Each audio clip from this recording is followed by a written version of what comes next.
What if I told you Hollywood's biggest legends had secrets so dark, the industry tried to erase them? Behind the glitz and glamour of old Hollywood, there were hidden truths, scandals, and heartbreaking tragedies that were swept under the rug. For decades, some of Hollywood's most beloved stars hid their battles so intense their deaths were covered up. Today, we're pulling back the curtain to reveal the shocking lives of 15 old Hollywood stars who died of AIDS, and the secrets they never wanted you to know. Number 15. Rock Hudson. He was the ultimate leading man, the face of romance in the 1950s and 60s, the very definition of Hollywood masculinity. His deep, charismatic voice and rugged good looks made him the ideal heartthrob, loved by millions around the world. But behind the dazzling smile and the perfect image lay a secret that would forever change Hollywood. Rock Hudson kept his sexuality hidden, not just from the public, but even from those closest to him. The studio system was determined to protect this precious image at all costs. His career as a romantic lead depended on it. He was the epitome of the straight man on screen, but his real life was far more complicated. When he died of AIDS-related complications in 1985, the world was stunned. His death at just 59 years old wasn't just a loss of a beloved star. It was a seismic shift for an industry that had long been in denial about the AIDS crisis. Hudson became the first major Hollywood figure to reveal publicly that he had AIDS, forcing America to confront a disease it had largely ignored. Hollywood panicked, fearing the exposure of other hidden truths. But Hudson's friend and co-star, Elizabeth Taylor, bravely stepped forward, using her platform to raise awareness for AIDS activism.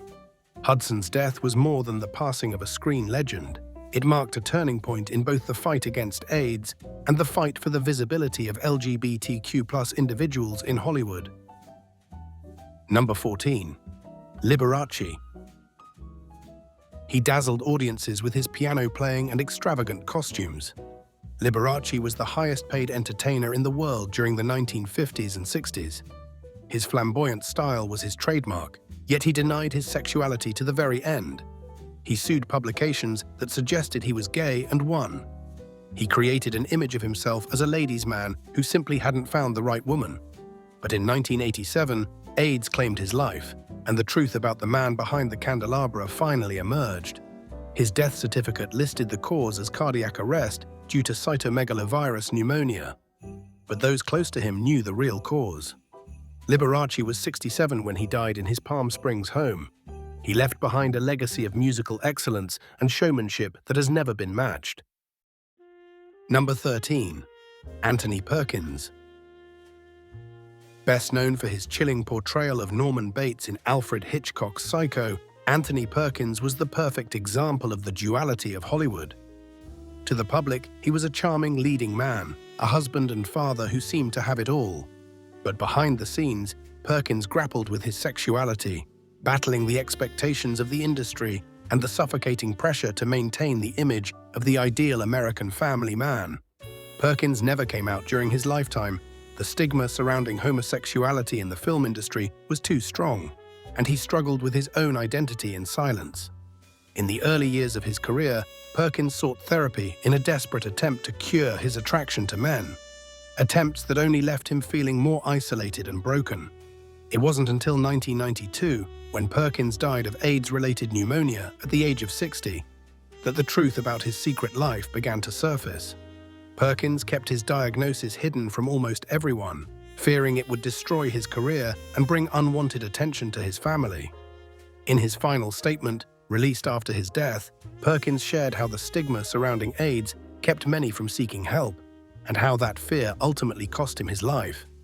The sadness of his story lies not just in his death, but in the fact that he was never able to fully live as his true self.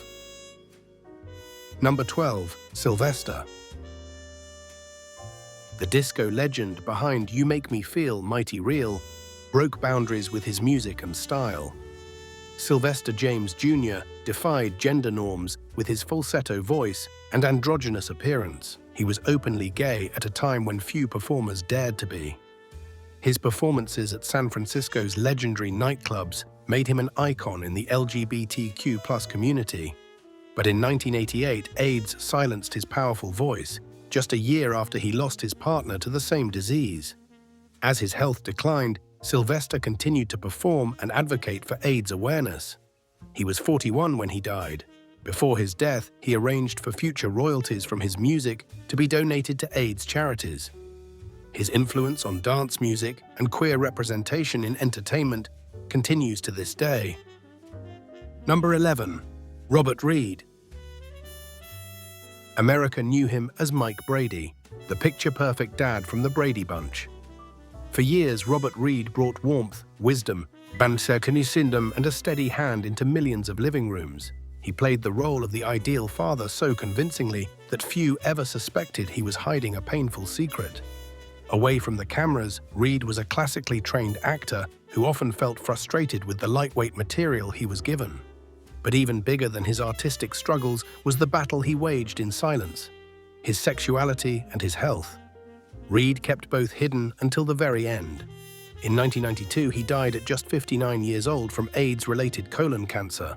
His death shocked his Brady Bunch co-stars, who had no idea what he had been going through.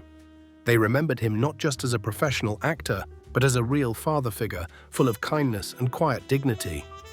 Reed's story serves as a haunting reminder of how the stigma of AIDS and homosexuality kept even the most beloved figures locked in silence, long after the lights of fame faded. Number 10. Brad Davis.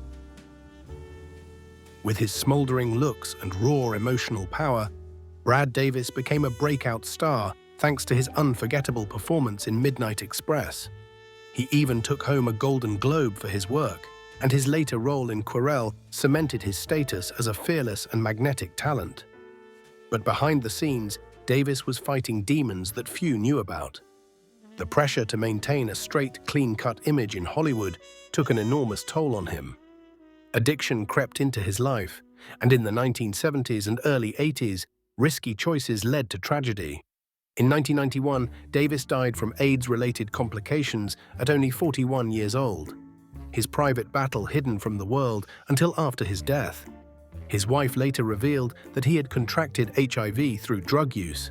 And before his passing, Davis wrote a brutally honest manuscript about his struggles with Hollywood, addiction, and AIDS. He hoped his story would help others facing the same silent battles. In the end, Davis's life was not just about the talent lost, it was about the painful cost of living in fear of the truth. Number 9. Howard Rollins. Howard Rollins had the kind of talent that only comes around once in a generation. His portrayal of Coalhouse Walker Jr. in Ragtime earned him an Oscar nomination, and his role in TV's In the Heat of the Night showcased his quiet strength and magnetic screen presence. But just as his star was rising, a cruel combination of stigma, substance abuse, and health issues pulled him away from the spotlight. Rumors about his health began to swirl, and in an unforgiving industry, those whispers were enough to derail a career. Rollins fought to stay in the game, making guest appearances and working hard to rebuild what he had lost. Sadly, the comeback he deserved never came. In 1996, Rollins died of AIDS-related lymphoma at just 46 years old. Friends and colleagues remembered him as a brilliant, sensitive soul who never quite received the recognition he had earned. His death left behind a heartbreaking what could have been, a silent reminder of the many careers and lives cut short by stigma and misunderstanding. Number 8. Freddie Mercury. Though not a Hollywood actor, Queen's frontman was a global superstar. His powerful voice and electrifying stage presence made him one of music's greatest performers. Mercury kept his AIDS diagnosis private until just before his death. He announced he had AIDS on November 23, 1991, and died the very next day at the age of 45. His death shocked the world and shattered the myth that the disease could be ignored. The timing of his announcement highlighted how feared and stigmatized AIDS remained, even for someone of his stature. His bandmates organized the Freddie Mercury tribute concert for AIDS awareness in 1992. This event helped raise global consciousness about the disease. Mercury's legacy lives on through his music and his courage in his final days. Number 7. Michael Jeter. Known for his roles in The Green Mile and Evening Shade, Michael Jeter brought vulnerability and humanity to every character he played. His slight frame and distinctive voice made him instantly recognizable. Jeter won an Emmy Award for his role in Evening Shade. He was openly gay and did not hide his HIV-positive status. His career was cut short by AIDS-related complications in 2003, a loss felt deeply by fans and colleagues. He was 50 years old. Director Steven Spielberg called him one of the most genuine people I had ever met. Jeter's final film role was in The Polar Express, released after his death. His willingness to be open about his status helped reduce the stigma around HIV/AIDS in the entertainment industry. Number 6. Denholm Elliott. A familiar face in films like Raiders of the Lost Ark and A Room with a View, Elliott brought dignity and complexity to supporting roles. His career spanned more than 40 years and included an incredible range of characters. Elliott died of AIDS-related tuberculosis in 1992 at the age of 70.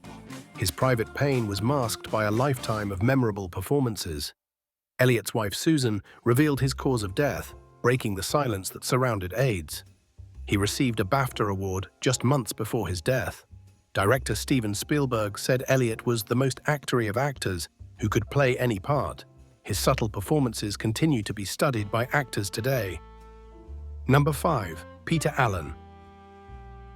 The Australian singer-songwriter and entertainer lit up stages with his energy and charisma.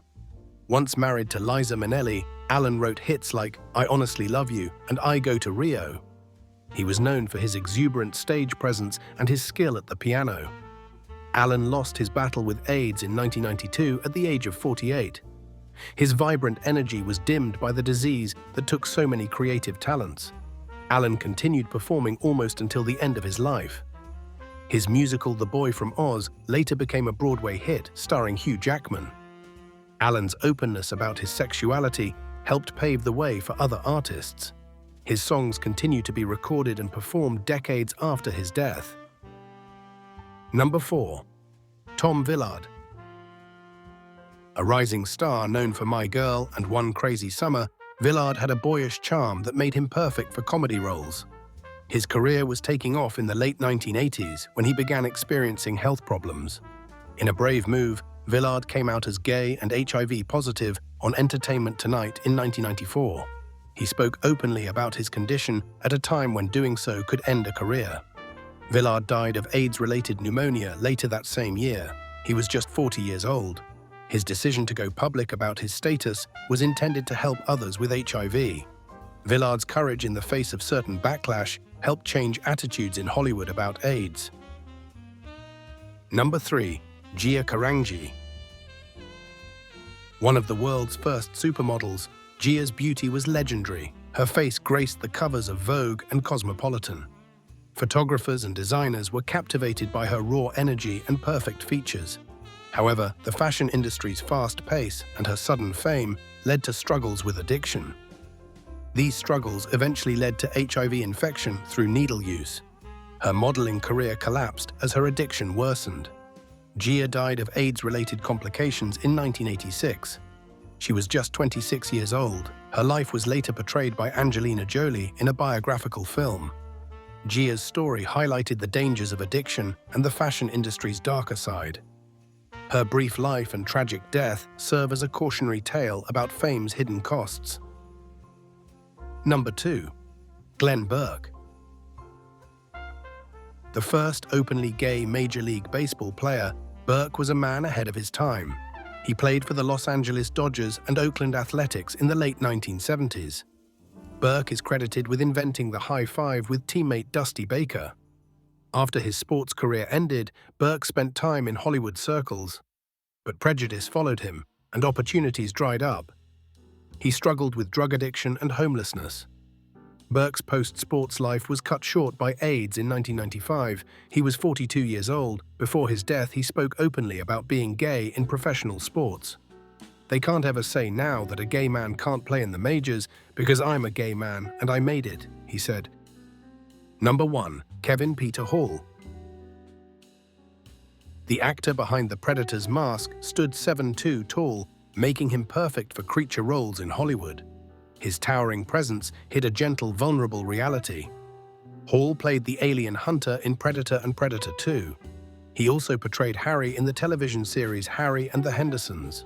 Hall died of AIDS-related pneumonia in 1991 at the age of 35. He had contracted HIV from a blood transfusion after a car accident. His death highlighted that AIDS affected people from all walks of life, not just those in high-risk groups. Hall's wife later became an advocate for AIDS awareness. His brief but impactful career showed his ability to bring humanity to inhuman characters. They lived their lives under blinding lights, but their deepest struggles stayed hidden in the shadows. How many more secrets still lie buried beneath Hollywood's golden glow? And how many more stories were lost, silenced forever? If you think you know old Hollywood, think again. Hit that like button, subscribe, and turn on notifications, because the next dark secret we uncover will leave you speechless.